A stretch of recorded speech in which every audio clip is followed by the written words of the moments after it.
Rusya'nın yaklaşık 2 hafta kadar önce Ukrayna topraklarında işgale başlaması bazıları için son derece şaşırtıcı, bazıları için ise beklenen bir gelişme oldu. Savaşın ilerlemesi ise oldukça iddialı yorumların yapılmasını beraberinde getirdi.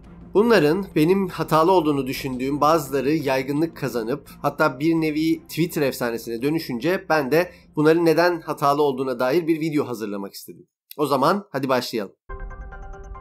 Birinci efsane Ukrayna Savaşı ile beraber bildiğimiz dünyanın sonu geldiği. Eğer bildiğimiz dünyanın sonundan kasıt Soğuk Savaş sonrasında oluşturulan ya da oluşturulmaya çalışılan ya da oluşturulduğu varsayılan düzenin yerini çok kutupluluğa bırakmasıysa bu tartışılabilir. Ama bu tezi ele alanlar bu şekilde aktarmıyorlar. Nasıl aktardıklarını bu cümleyi kullanan Can Dündar'ın cümleleriyle alalım. Ukrayna krizi bildiğimiz dünyanın sona erdiğini bir kez daha ortaya koydu.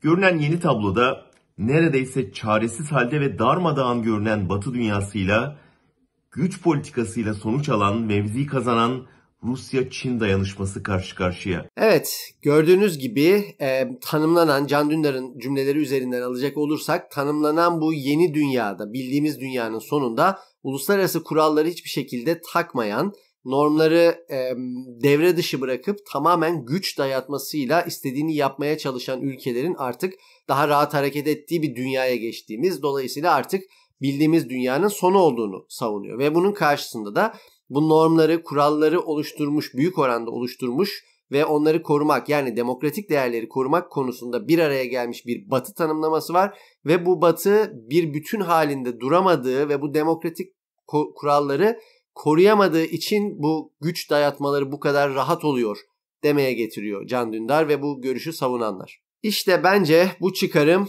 büyük bir efsane.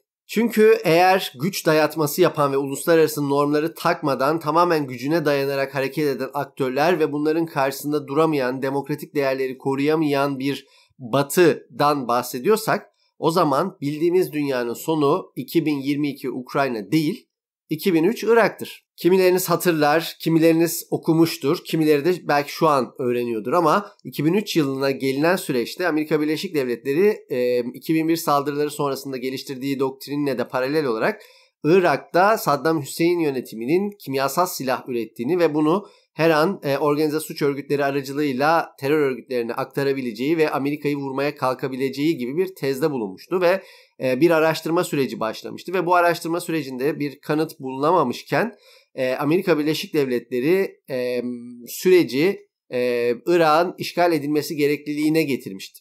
Ve konuyu da Birleşmiş Milletler'e getirmişti önce. Yani uluslararası müdahalelerin tek meşru zemini sayılan yere, fakat burada bir meşru zemin bulamamıştı çünkü onay alamamıştı.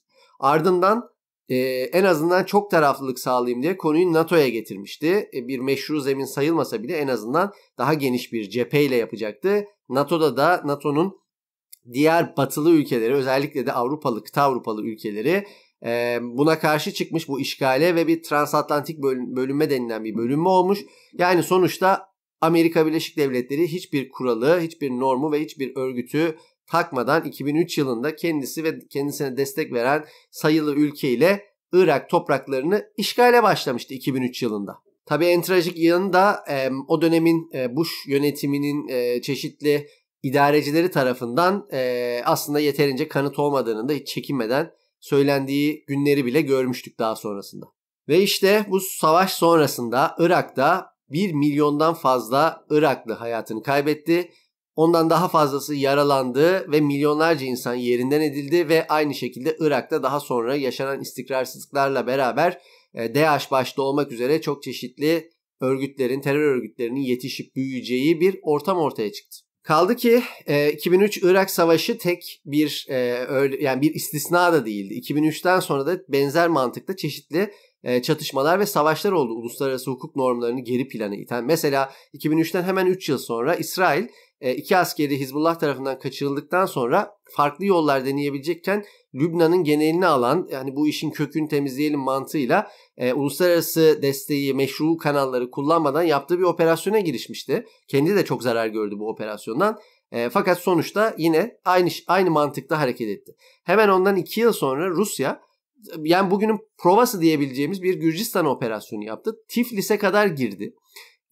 Ondan sonra Libya, 2 yıl sonra yine Libya var. Libya'ya baktığınızda belli bir meşruiyet zemini var ama yine de tam anlamıyla başta Birleşmiş Milletler'de özellikle Rusya ve Çin'in tam onayı alınmadan ve yeterli rıza sağlanmadan yapılmış bir operasyon ki onun da Libya'yı uzun vadede ciddi istikrarsızlaştırdığı biliniyor ve en sonunda Ukrayna'ya giden yol başlıyor.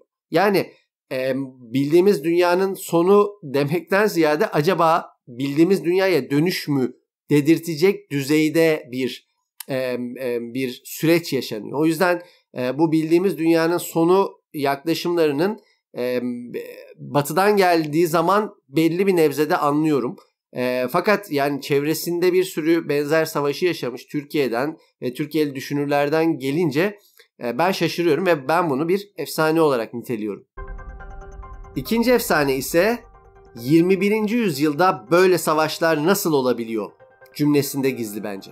Burada kastedilen tahmin edeceğiniz üzere en son 2. Dünya Savaşı'nda veya sınırlı örneklerle gördüğümüzü zannettiğimiz, 21. yüzyıldaki sayılı örnekle gördüğümüzü zannettiğimiz ve artık filmlere ait olması gerektiğini düşündüğümüz türden devletlerin, daha doğrusu böyle küçük grupların değil de büyük yıkıcı aletlerin, savaş araçlarının organize şekilde kullanıldığı türden bir savaş hala nasıl olur diyen bir cümle bu. İşte bu bence yine bir efsane ve aslında burada bir ağırlıklı olarak çatışma bölgelerine nispeten uzakta olan ve bu nedenle bir gündem hiyerarşisi yaptığı da bir gerçek olan medya yaklaşımının bir sonucu olduğunu düşünüyorum. Ama bu Türkiye'den gelince de çok şaşırdığımı da eklemeliyim. Çünkü eğer bu savaşlar hala nasıl olabiliyor diye düşünüyorsanız, aslında 21. yüzyılda nasıl oluyor diye düşünüyorsanız bir Türkiye'li olarak komşularınıza bakmanız yeterli. Yani sadece Türkiye'nin çevresinde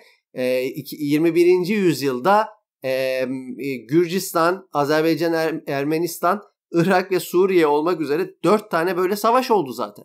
Yani eğer böyle savaşlar dediğimiz şey şehirlerin, sivillerin, vurulmaması gereken yerlerin en organize haliyle uçaklarla, tanklarla, bombalarla vurulması, işte sivillerin, masumların ölmesi, şehirlerin ve ülkelerin altyapısının, ekonomisinin çökmesi ise bunu mesela biz Suriye'de yaklaşık 10 yıldır görüyoruz. Irak'ı gördük. Azerbaycan'la Ermenistan'ın savaşında birbirlerini nasıl hedef aldığını gördük.